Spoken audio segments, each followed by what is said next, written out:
तो गाइस, क्या आप एक ऐसी जगह गए हैं जहाँ की इतिहास की हर एक ईंट में कोई ना कोई कहानी या कोई ना कोई एक सच्चाई छुपी हुई हो। एक ऐसी सच्चाई जिसमें या शायद से कोई एक मतलब मरे हुए इंसान की कहानी, या शायद से वो जिंदा भी हो सकता है कि इंसान की कहानी छुपी हुई है। सो गाइस, आज के इस एपिसोड में हमारी अलग अलग जगहों की अलग अलग कहानियों के एपिसोड में, इस सीरीज के इस एपिसोड में आज मैं आपको ले चलने वाला हूँ कोटा के बृजराज भवन की गलियों में, उन गलियों में जहाँ पे एक ऐसी कहानी छुपी हुई सदियों से, जो एक ऐसे व्यक्ति की कहानी है जो अपनी मरने के बाद भी अपनी ड्यूटी, अपनी रिस्पॉन्सिबिलिटी आज भी निभा रहा है। तो गाइस, स्वागत है आपका हमारे इस नए वीडियो में, हमारे इस सीरीज के एक अगले नए एपिसोड में। तो गाइस, आज आई होप सो आपको हमारे वीडियोस पसंद आ रहे होंगे, और हमारे चैनल पर नए होंगे तो भाई हमारे डार्क पिल्स चैनल को सब्सक्राइब जरूर करें, एंड अपने दोस्तों के साथ वीडियो के लिंक शेयर करें, दोस्तों के साथ वीडियो हमारे शेयर करें। एंड तो आज की हमारी कहानी कोटा की बृजराज भवन की है।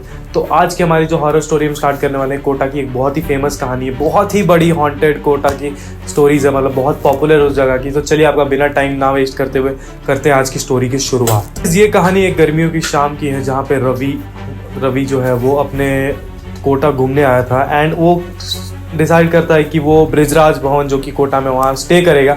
तो बृजराज भवन जो है वो अपने फेमस, मतलब खूबसूरती के लिए, अपने ब्यूटी के लिए भी फेमस है, और साथ साथ उसके हॉरर स्टोरीज के लिए भी फेमस है। और जो हमारा रवि था वो ट्रैवलर था, उसे पता था कि कुछ तो यहाँ पे एक डेंजरस फैक्ट है, ऐसा कुछ स्टोरीज है। तो रवि को जैसे एडवेंचर और ये सारी चीज़ें करना बहुत ज़्यादा पसंद था। तो रवि डिसाइड करता है कि आज क्यों ना मैं आज इसी होटल में स्टे करूँगा, और आज वो एक्सपीरियंस लेना चाहता है इस होटल की जो भी कहानी हो, सच्ची है या गलत, क्या घटना है, वो इस चीज़ों का एक्सपीरियंस लेना। तो रवि रिसेप्शन पे जाता है। रिसेप्शन पे एक बूढ़ा व्यक्ति बैठा रहता है जो कि उसे रूम नंबर 201 की चाबी पकड़ाता है, और उसे चाबी पकड़ाते हुए वो बूढ़ा व्यक्ति जो रिसेप्शनिस्ट था वो उसे कहता है कि साहब, 201 रूम नंबर थोड़ा सा अजीब है, थोड़ी सी उसमें अजीब घटनाएं होती है। और मेजर बार्टन, वो कहता है कि मेजर बार्टन एक व्यक्ति है जो आज भी उन गलियों में घूमता है, तो बस थोड़ा सावधान रहें, और डरने वाली कोई बात नहीं अगर आपको मेजर बार्टन दिखते हैं। तो इसे लगता है, रवि बोलता है, अरे ये लोग तो जो कहानी उसने सुनी थी, ये लोग अभी भी ये कहानी को सीरियस मानते हैं। और वो बूढ़े व्यक्ति को, रिसेप्शनिस्ट को एक स्माइल देके मुस्कुरा के निकल जाता है। जैसे जैसे गहरी रात होनी शुरू होती है, रात के 12-1 बजने लगते हैं, रवि अपने बिस्तर पर अपने रूम में लेटा हुआ रहता है। जैसे जैसे रात बीतती है, रवि को थोड़ी सी घबराहट होनी चालू है, तो वो बेचैन होने लगता है अपने रूम में। तो जैसे जैसे आधी रात होने लगती है, जो होटल का जो बालकनी एरिया था, जो वहाँ पे पैसेज एरिया था, वहाँ उसे ठप ठप ठप ठप जूतों की एक चलने की आवाज़ सुनाई देने लगती है, और धीरे धीरे वो जूतों की आवाज़ और तेज़ होने लगती है, और वो जूतों की आवाज़ रवि के कमरे के बाहर ही अब सुनाई देने लगती है। रवि अभी नींद में नहीं था। रवि अपने जो दरवाजे के नीचे का गैप रहता है उसमें से देखता है, उसे लगता है हो सकता है कोई गार्ड होगा, वो अपनी ड्यूटी कर रहा होगा, हो सकता है राउंड पे कोई गार्ड यहाँ पे अभी घूम रहा होगा। फिर रवि की नज़र पड़ती है दरवाजे के नीचे से जो गैप रहता है उस पर। तो रवि देखता है कि जूतों की आवाज़ तो आ रही है, बट वहाँ पे कोई भी किसी इंसान की, किसी भी व्यक्ति की परछाई उसे नहीं दिख रही थी। तो हिम्मत जुटाते हुए रवि ने दरवाज़ा खोला, और वो जो पैसेज था उसमें देखने का ट्राई किया, पर उसे दिखता है वहाँ कोई भी नहीं था, वहाँ उसे कोई भी व्यक्ति नहीं दिखता। वो एक बार आवाज़ भी लगाता है, हेलो, क्या कोई है वहाँ?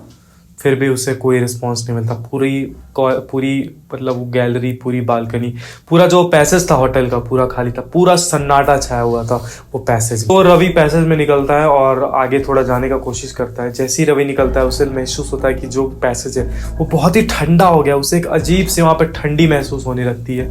और जैसे ही रवि पलटता है, मतलब जो पैसेज के दूसरा कोना रहता है उसे वहाँ लगता है, रवि कुछ ऐसा देखता है जिसे देख के भाई वो पूरा शॉक हो जाता है, पूरा घबरा जाता है, वो परेशान हो जाता है। तो रवि वहाँ देखता है कि एक व्यक्ति, मतलब पैसेज में बहुत सारी लाइटें साइड में जली हुई है, और बीच में एक परछाई, किसी एक व्यक्ति की परछाई दिख रही है। रवि देखता है कि पैसेज के अपोजिट साइड, जहाँ पे वो खड़ा है उसके अपोजिट साइड जो लालटेन है उसकी थोड़ी सी रोशनी में उसे एक लंबा चौड़ा व्यक्ति किसी परछाई में दिखता है। उसने पुराने ज़माने के जैसे आर्मी, जैसे कैसे मैं ब्रिटिश सोल्जर जो ड्रेस पहनते थे, उसने वैसे ब्रिटिश सोल्जर वाली ड्रेस पहनी हुई थी।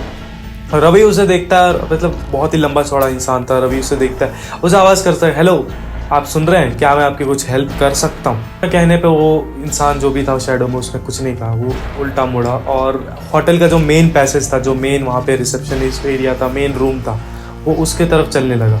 तो रवि भी, मतलब आपको पता ही, रवि एक्सप्लोरर, थोड़ा सा उसे ये सब चीज़ों में इंटरेस्ट आता है। तो रवि पहले जानना चाहता था कि आदमी है कौन और इसकी परछाई मुझे क्यों नहीं दिखी। तो रवि उसका पीछा करने उसके पीछे पीछे जाने लगता है। सो होटल के मेन हॉल पे पहुंचने के बाद वो इंसान एक जगह पर रुक जाता है। वो होटल का वो जो कमरा था, वो जो मेन हॉल था, वो बहुत ही ज़्यादा ठंडा था।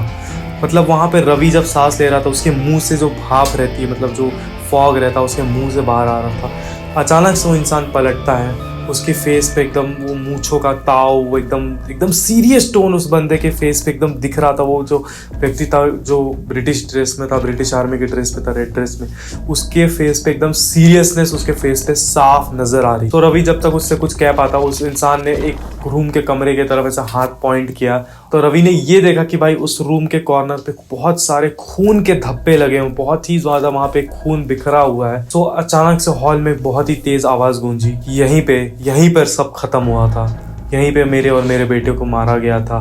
इतना करते रवि बहुत घबरा गया क्योंकि वो आवाज इतनी खतरनाक थी। रवि एकदम डर के मारे वो भागने लगा, और वो जो व्यक्ति था वो उसका पीछा करना था, वो उसे बुला रहा था, रुको रुको मैं तुम्हें बुला रहा हूँ, क्या तुम्हें सुनाई नहीं देता, मैं तुम्हें बुला रहा हूँ। रवि भागता गया, रवि होटल में सारी तरफ भाग रहा था, रवि पैसेज में भागता हुआ दिखा, रवि भागे जा रहा था। होटल का एक डेड एंड आता है, मतलब वहाँ पे एक मेन दीवार एक ब्लॉक हो जाती है, रवि को आगे भागने का कोई रास्ता नहीं मिलता। रवि पीछे देखता है तो पैसेज से वो जो आदमी था वो उसी की तरफ आ रहा है। रूम का टेम्परेचर बहुत ही ज़्यादा, सडनली रूम का टेम्परेचर बहुत ज़्यादा नीचे एकदम गिर जाता है। रवि एकदम ठंड के मारे एकदम जम चुका था। रवि ट्राई करता है भागने का, उसे धक्का देके, बट पता नहीं उस टाइम पर रवि की बॉडी एकदम लॉक सी हो जाती, एकदम फ्रीज हो जाती। रवि अपने हाथ हिला नहीं पा रहा था, रवि कुछ मूवमेंट कर ही नहीं पा रहा था। रवि वहीं पर मतलब गिरने लगता है, रवि बेहोश होकर गिर जाता है। उसके यहाँ बहुत मूवमेंट ट्राई करता है कि वो मूवमेंट करूँ, मैं भागूँ यहाँ से, बट रवि अपनी बॉडी पार्ट्स हिला ही नहीं पा रहा था। फिर ठंडी की वजह से रवि की आंखें धीरे धीरे बंद होने लगती है, वो बेहोश होने लगता है। सो डायरेक्ट अगले दिन सुबह होती है, रवि अपने आप को हॉस्पिटल में पाता है। सारे हॉस्पिटल मतलब सारे जो होटल वाले थे वो आते हैं, सुबह से रवि की बॉडी पैसेज में दिखती है। रवि अभी फिलहाल हॉस्पिटलाइज था, रवि को डॉक्टर्स अटेंड करते हैं।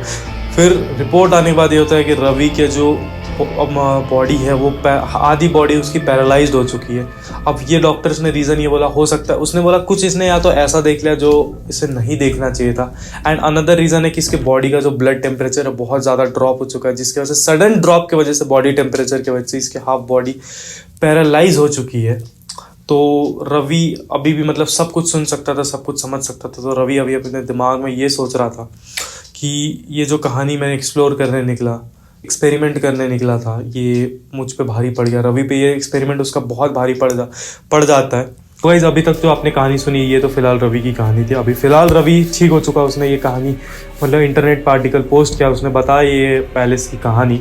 बट अभी मैं आपको बैक स्टोरी अभी ये आपको समझाता हूँ कि वो व्यक्ति था कौन और उसका उस होटल से क्या लेना देना है। सो गाइज ये 1857 की बात है, जब मतलब इंडिया में इंडिपेंडेंस मतलब वॉर जो स्टार्ट हुई थी वो जस्ट स्टार्ट ही हुई थी। तो ये स्टोरी थी ब्रिजराज पैलेस की, कोटा की।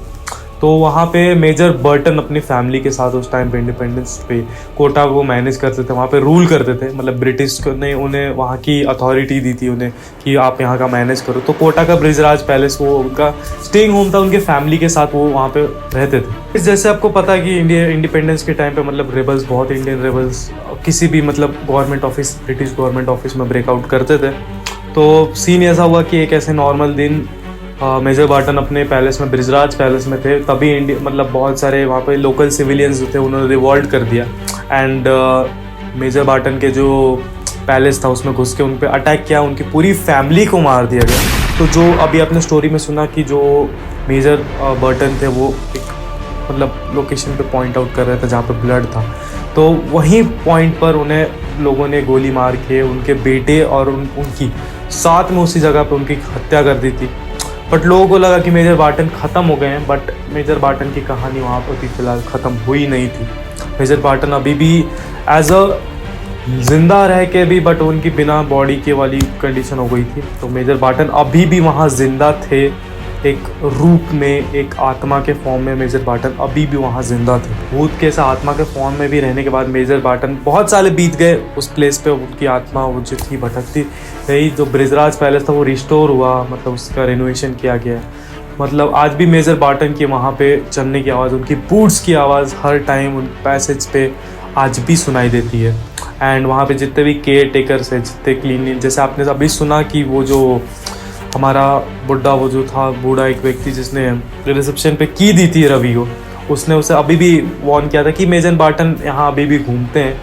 एंड पॉइंट ये है कि मेजर बार्टन हर किसी को आज भी नहीं दिखते, वो बहुत ही किस्मत वाले लोग रहते हैं जिन्हें एक बार मेजर बार्टन दिख जाते हैं। मेजर बार्टन आज भी उस पैलेस की रक्षा कर रहे हैं, आज भी उस पैलेस को प्रोटेक्ट कर रहे हैं। ऐसा कुछ बदला उनका ऐसा नहीं है, मतलब बदला लेने की उनके दिमाग में से कुछ इच्छा नहीं है, बट आज भी वो उस पैलेस को प्रोटेक्ट करते हैं। बहुत सारे लोग बोलते हैं कि आज भी मेजर बार्टन को वहाँ की आवाज़ दिखती है, उनकी चलने की फुटस्टेप्स की आवाज़ आती है, उनकी परछाइयाँ दिखती है।